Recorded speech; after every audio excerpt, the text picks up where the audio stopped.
Okay, in the process of reproduction, we said that the male gametes are formed and the egg cells are formed. Generally, number of male gametes will be more and the number of egg cells will be only 1. So, the fertilization resulting into zygote and zygogamous oogamy and leading to formation of sporophyte, from there to the gametophyte. Likewise, haplodiploidic life cycle will be present. And let us see some of the economic importance related to the Bryophyta members.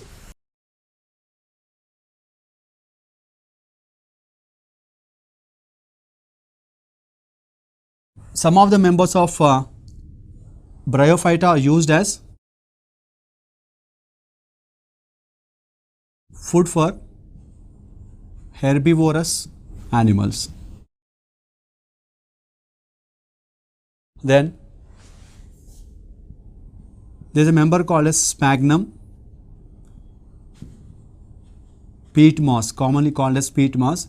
So, it is used as a packing material or packaging material during transshipment.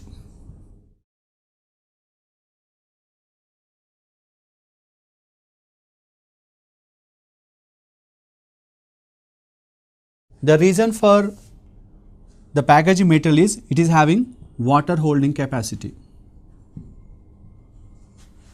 Then some members are used as soil binders.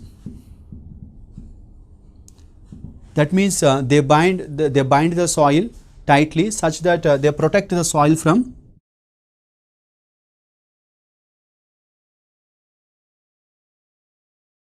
erosion.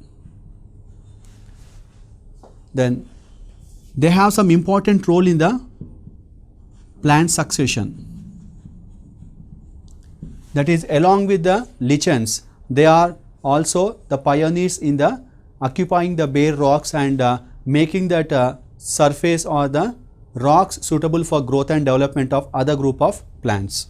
In this process, they decompose the rocks